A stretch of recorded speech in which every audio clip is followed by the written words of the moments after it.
Right, well in here there should be a Game Boy Pocket and it should look like this. I paid £26.68, free postage. There are only 2 photos. It looks okay, looks in good condition. And the seller says this one doesn't turn on, but otherwise it's not that scuffed, so I leave it to someone better than me to open it up and lightly tweak one of the contacts. I find it a bit strange that you said lightly tweak one of the contacts. So is that what the problem is? I can see 3 of the 4 contacts there, but I'm missing the one up here. I cannot see it. So if it is that one, I hope it's not too badly damaged. But I might have a spare if it is. But the rest of them look in good condition. So there's only one way to find out, and that is to open it up and have a look.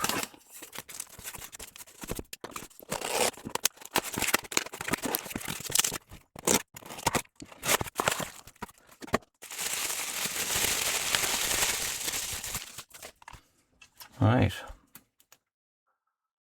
There's a couple of scratches on the screen lens there. It looks okay. It feels heavy and it does have some batteries in. We can't trust them because we haven't tested them. Nothing.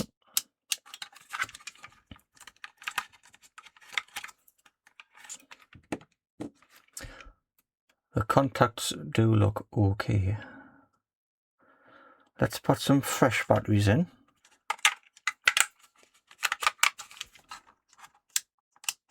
Yep, still nothing. Give them a rub. Nothing. It's got a power adapter in the bottom there, but I'm not going to fiddle about with that. Let's just get it open and have a look. See if we can hear a click. No. No, I think this one's being open. Well, that looks nice and clean in there.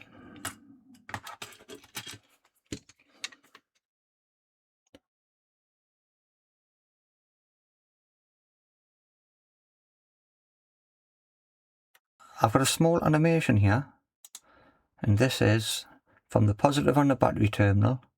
There's a path going down to the fuse 1, and it goes up through the board to the first pin there, pin 1 on the switch. So we should have continuity from the positive terminal to pin 1 on the switch. So at this point you could just dip some IPA into the switch and test the switch, but I'm trying to be a bit more thorough. Okay, continuity. Positive on the terminal, down to the fuse, yes, out the top of the fuse, yes, and it should go to pin 1 on the switch up here, and it does. So I want to get IPA in there. Got to be careful because the screen's still in there. You don't want to get IPA on the screen. It feels graty. You can feel it grate.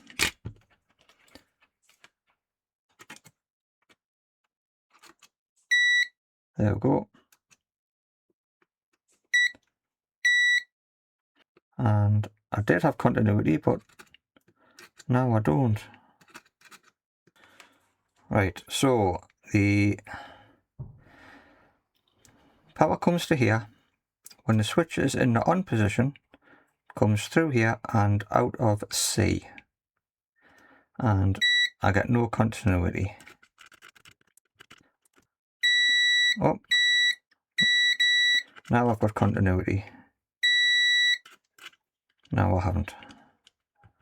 So the switch is faulty, needs a good clean out.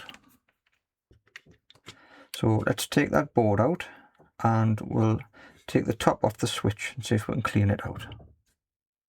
We've got 1, 2, 3 screws.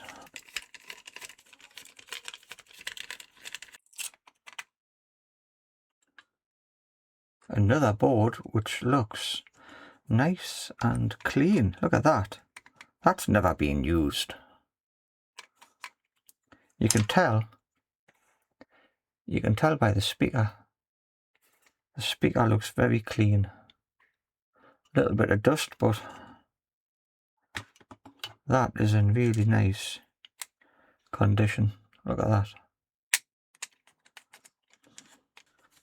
Right. Put a little bit of solder on these 2 pads.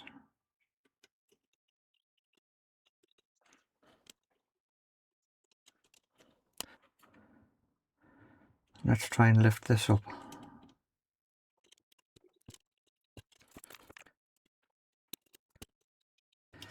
Well, we're making that look difficult, aren't we?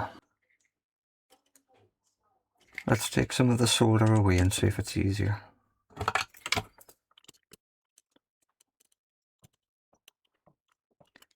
I might be able to see what I'm doing now.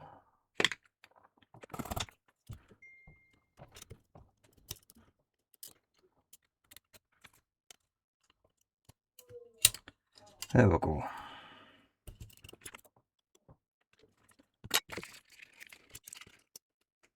So I know for next time, put some fresh solder on and then work off as much as you can.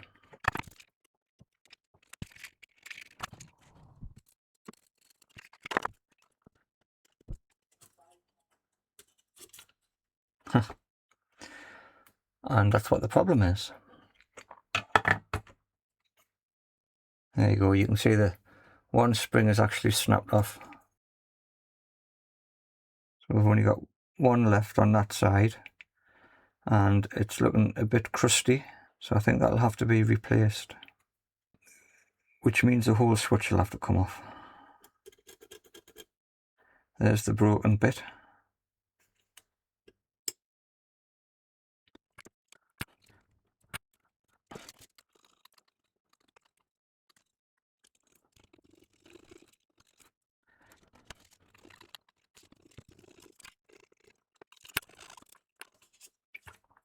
Right, let's find a replacement switch. Now I've got these, which are, I think, the DS Lite switches, but they do fit. What you have to do is you have to pull this little spring out.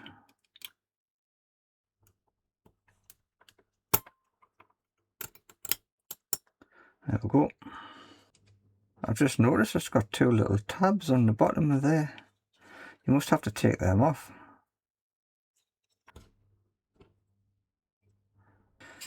And according to Retro 6, that should fit on there. Now if you look at the schematic of the Game Boy Pocket, pin 1 goes to C when it's switched on to power the unit on. Pin 2 doesn't go anywhere on the switch, and pin 3 on the switch goes to a resistor which drains the power when you put it in the off position. On the board here, pin 1, when it's in the on position, goes to C, which is this one. This one doesn't go anywhere, and pin 3 goes to this little resistor. So we just need to get that connected to that and the switch connected to this one. That one doesn't do anything. Pin 2 and 3 here on the switch are actually connected together. They're the same, so they can both go to C like that. This one doesn't do anything, so we've got pin 1 lined up. Pin 2 and 3 on the switch goes to this one. That one doesn't go anywhere, and pin 3 lines up to connect that resistor up. So that is in a great position just there. There we go.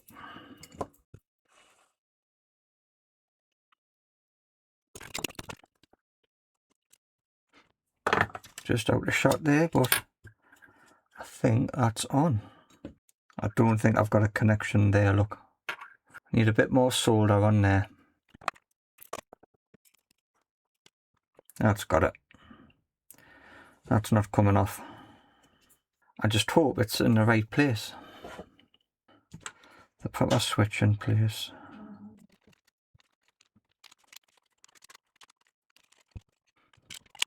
I should have just taken them screws out.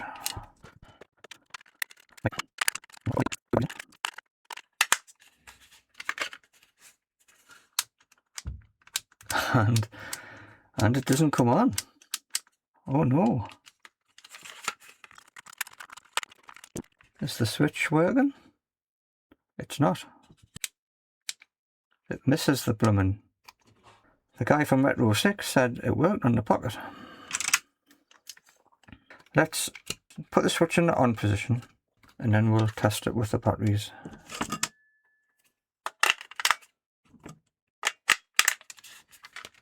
Yeah, it's on. I'm going to screw the top screws in and see if it nips it up. Ah, it does. No, it doesn't. It's not turning on and off. This was supposed to be an easy 5-minute fix. So with the switch cover in the on position, that needs to go that way a little bit more. And in the off position, it would still be okay. It would just be touching that side. But it's too high up. The original one bent it down. So it would fit in between there. I'm wondering if I can warm this up and bend it down, or stick something on the bottom of it.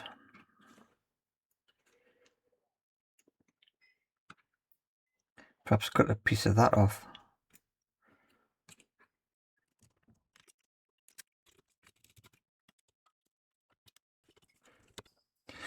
Right, so with the original switch, not the original switch, with the replacement switch off, I need to work out how to extend that further down that way without damaging it. And whatever I do, it's got to be a lasting fix. I'm thinking about just snipping a bit of that off and gluing it on there. But if that's the same size as that, it'll not give us any leeway.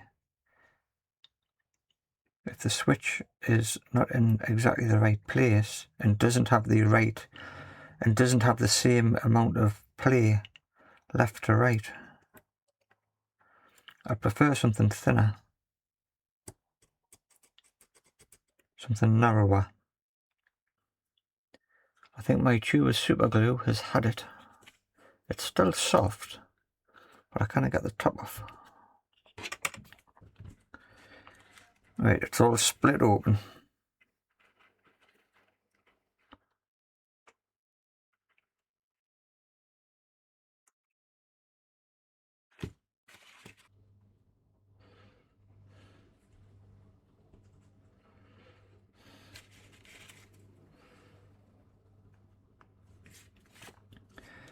Let's go for this.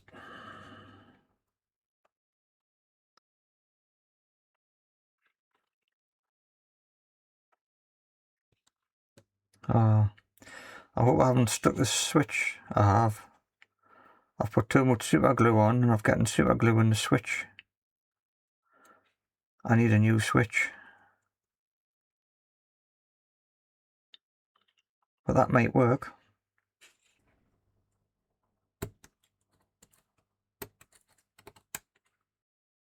Right, bit of super glue.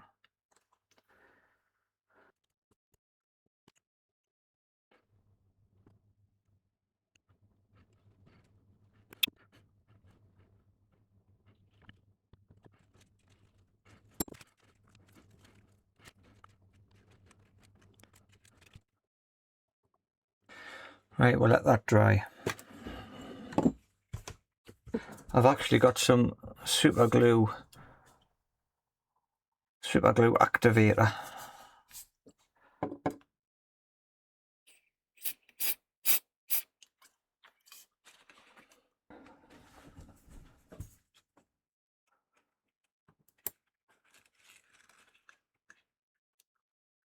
Right. That should hold on pretty well because it's only going left to right. It's not as if it's getting pulled away.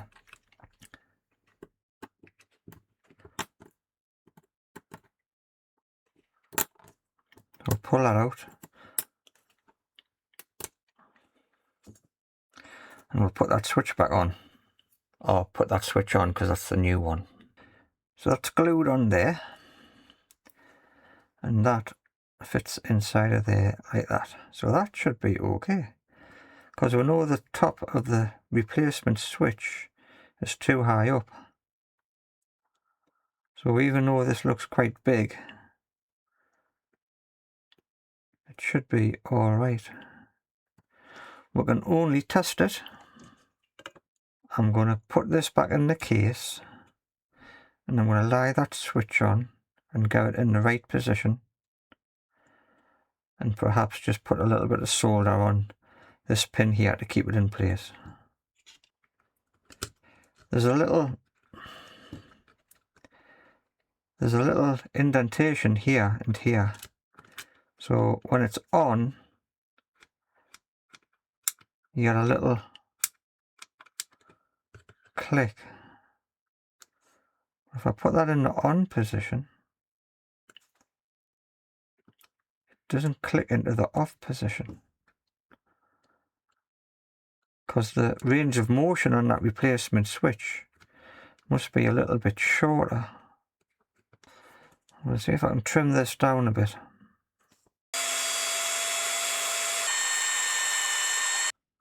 I'm getting a bit fed up now.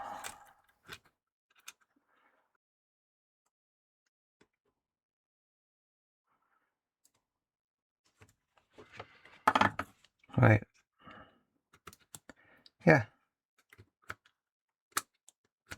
Yeah, that feels good.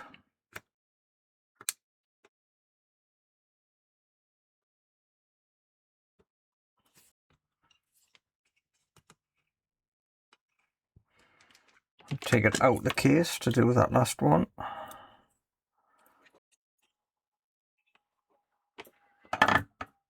Right, let's try that. Right, well that was a little bit more involved than what I thought it was going to be.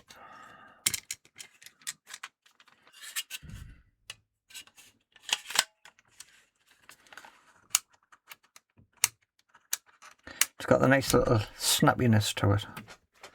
Let's grab a game. Right.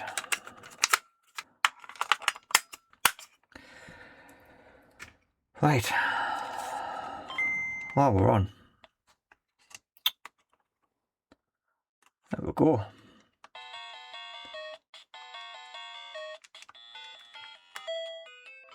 Left and right's working okay. Up and down's working okay. So we've got left, right, up, down. Select's working. It starts working. And A and B are both working. So it's just that switch.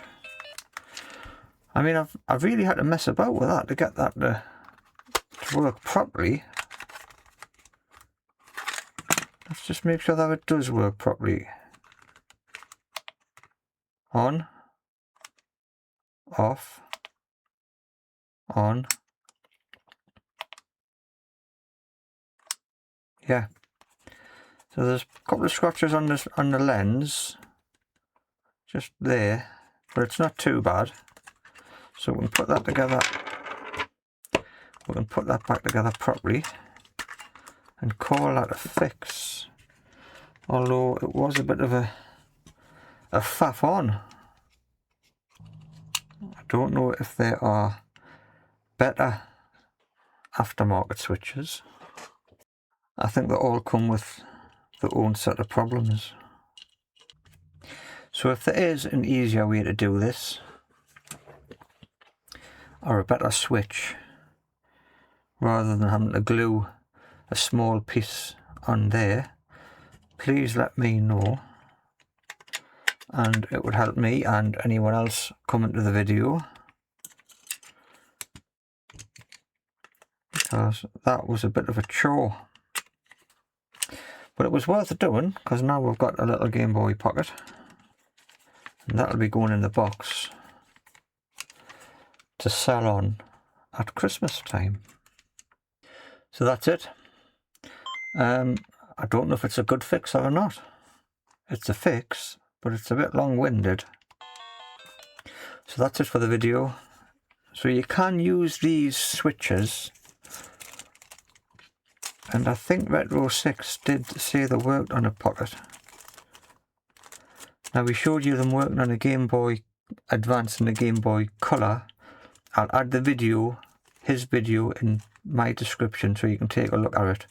But it did work, but not without an extra little bit of plastic stuck on the bottom.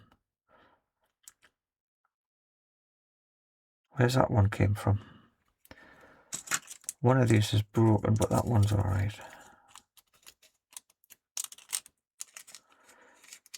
One of these is broken because I've super glued it up. So that's it for that video. I would like to know if there are better switches to use on the Pocket. If there is, let us know in the comment section. And I hope to see you all in the next one. Thanks for watching. Look at the mess.